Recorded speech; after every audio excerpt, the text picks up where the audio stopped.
Are you ready, ready?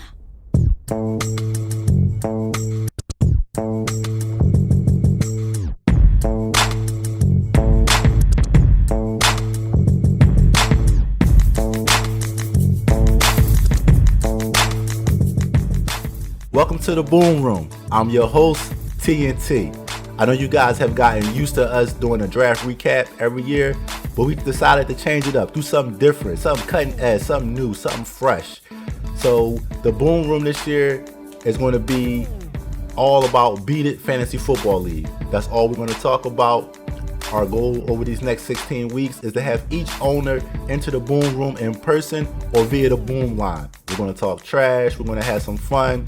We're going to put the owners on the hot seat when they get here, and it's just going to be a good time. I hope you guys enjoy this journey we're about to embark on. So having said that, without further ado, let's get on with the show. My first guest, fittingly, is the defending four-time champion, Jabroneez. Welcome on being the first guest ever to the Boom Room. Fo. Well, before we get into this year's draft and everything, let's give you your due from last year. I do have a question I like about actually from last year. Everybody thinks the McCaffrey trade was the one that put you over the top. But was there any other trade that was an integral part of you securing that championship last year? I mean, I only made one other trade. The other noticeable trade, the Saquon Barkley trade. But honestly, I would say just my draft was solid. That's what allowed me to get where I eventually got. You know, I was able to trade a player like Saquon Barkley early and still have depth. Like, even after I had like 2 or 3 starters go down early in the season. And then also off of that, like with the trade, I was able to trade, you know, some assets to get McCaffrey. Okay. I mean, I think just having that foundation of a solid draft allowed me to maneuver throughout the season and be flexible. So let me ask you this then. Being as though that you entered the playoffs last year at the 7th seed, did it make it a little easier for you because it maybe was no expectations or no pressure on you because you came in as the lowest seed in the playoffs, so we were able to maybe play a little bit looser? I mean, it's fantasy football, so I think with fantasy football, just getting in, once you get in, it's up for grabs. I mean, as you showed us, congratulations. You definitely proved that. Congratulations once again. Let's turn the page now. We're on to a new season. Everybody's gunning for you. Since I have you here, let's recap the draft somewhat together. We're going to take a different spin, different angle this year. Instead of breaking down each team individually, we're going to break down each division. And I'm going to ask you to rank the divisions for me 1 through 4. So let's start with your division. After looking at the draft, what order would you put the teams in 1 through 4? For my division, I think we got some solid teams. I would put us probably, I would say, the second best division. All right, cut. We're going to go back to the top. No, you got to rank them.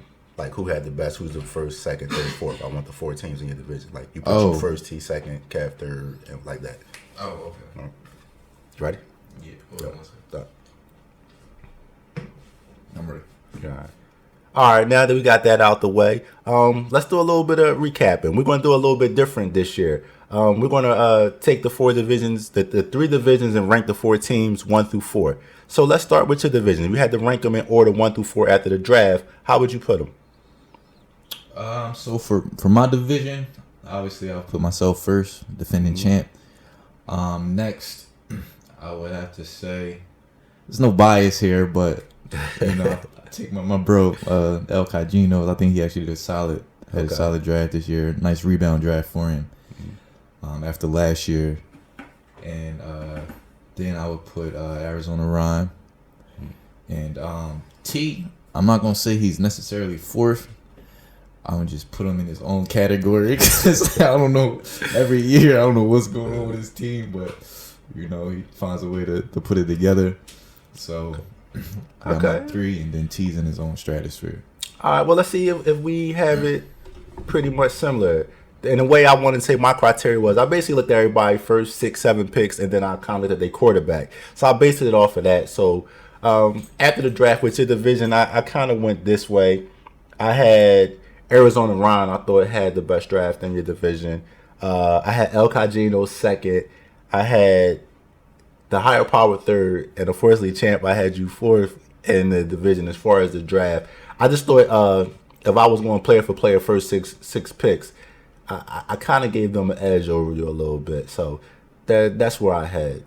But we'll keep it moving. You can come back and take shots a little later. Next division, let's go to the division that I'm in. That would be myself, Lincoln Legends, whipping that ass, and Negro. I'm sorry, Sell Fast. Or is it Negro? Negro Reality. He hates when you say Sell Fast. That's why I did it. Well, how would you rank those 4 teams? So, what's the 4 teams again?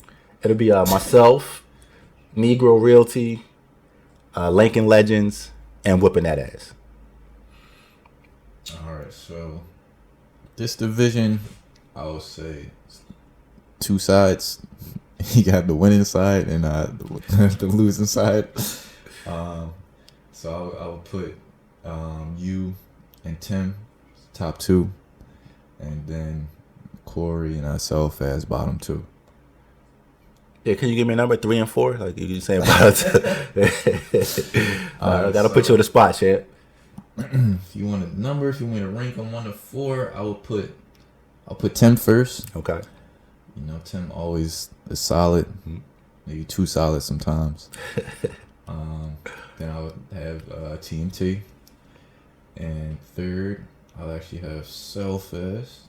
My fault, Negro. You said reality or I think it's realtor. Oh yeah, I always call it reality. But yeah, I think he's starting to get a little better with the drafts, and then Corey, you know, he's gonna trade his team week 2, like we were talking about earlier. So that's my rankings for that division. I'm gonna tell you like this. Of course, I'm gonna put myself first, you know. But if I take myself out of the equation, I actually thought Negro Reality had an excellent draft. Like I thought this was by far his best draft. I had him actually second in the division this year. I had Tim third, and I had whipping that ass fourth. I tip my cap to you, Negro. It was a good draft.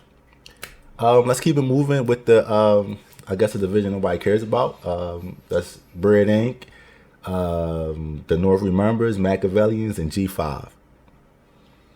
All right, so for that division, excuse me. So that division, I feel like it's a little bit of you know, changing the guards going on in that division. You know, G5 has been pretty dominant in this league as far as, you know, making it to the playoffs. But this year, I probably would have to put him at the bottom. Okay. I think he just got too hype over these 2 light skinned dudes on the first 2 picks. He got a little bit too light skin happy. So I'll put him 4th, and then who the other 3 in the division? You got Bread Inc., Machiavellians, and the North Remembers. Okay, so actually, I'm gonna put the North last. I didn't. I got him as the worst.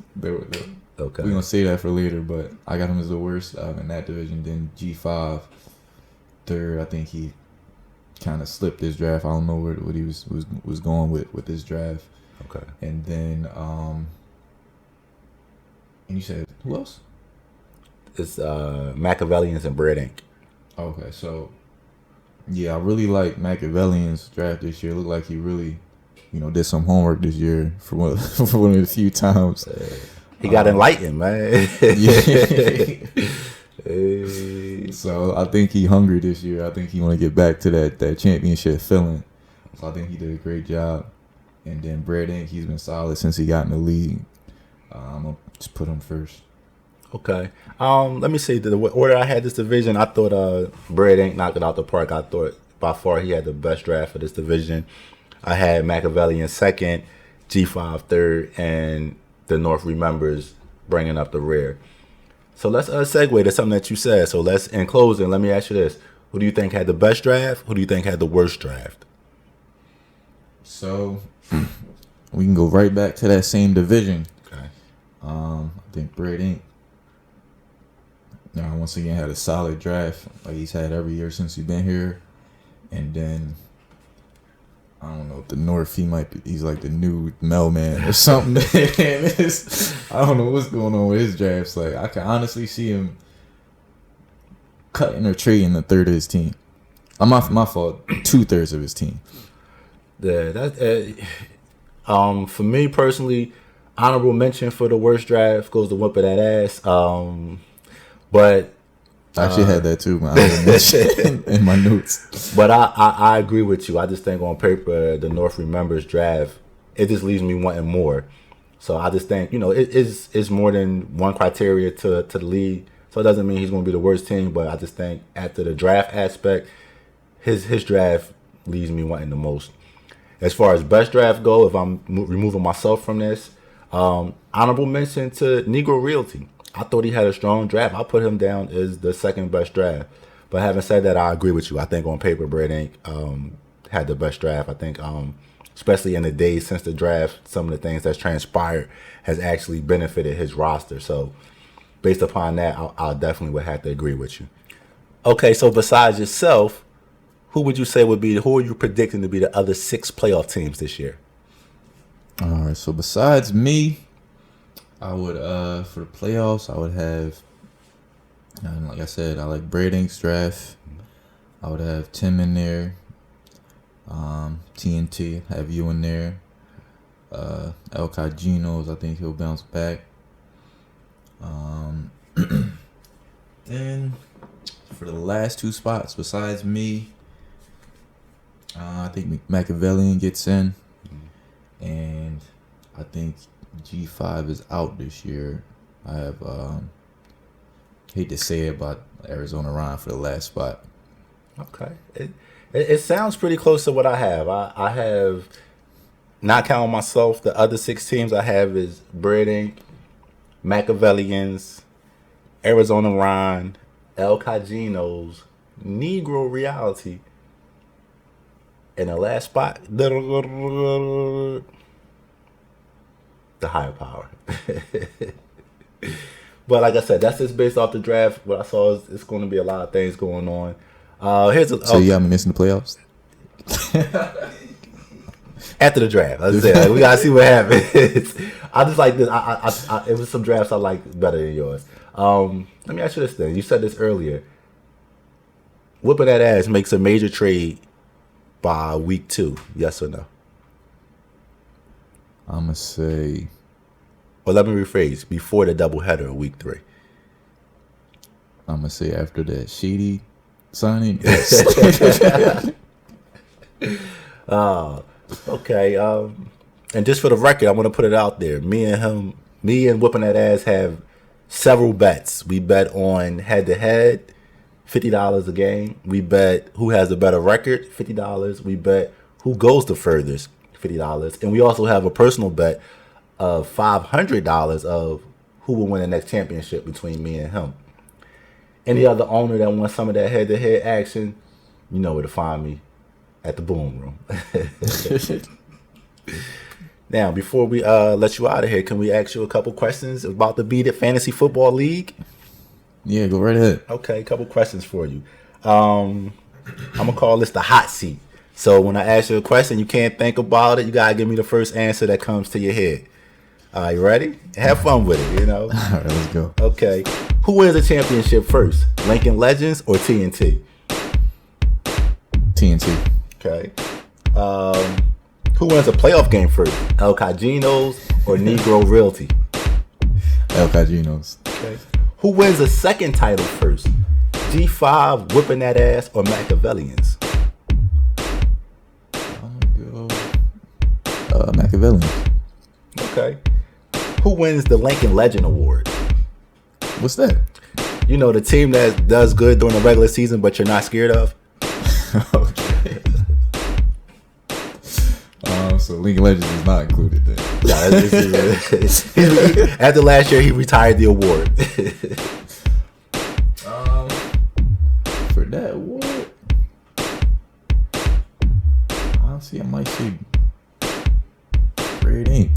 just can't get it done. Like, he's a good team, just can't get it done though. Last question. You ready? First team comes to your mind. Who's the worst owner in the league? Self-ass. Okay. Champ, I want to thank you for coming out. I appreciate you being the first guest in the history of the Boom Room. It means a lot. Wish you luck. I know at the end, even though I give you a hard time at the end of the day, I know you'll be there. I appreciate it. Thanks for having me on. And in closing, we're going to have a segment that I like to call the Game of the Week, where we're going to spotlight a game and we'll talk about it next week. And the Game of the Week, of course, will feature the defending champions. We'll have Arizona Ryan going to play the defending champions, Jabroneez. That'll be our Spotlight Game of the Week. I can't wait to talk about it. Our Spotlight Game of the Week, I also will put a point spread on it. And right now, I have Jabroneez as a 6.5 point favorite. I wish everybody good luck, good health, and I'll see you next week. We out from the Boom Room.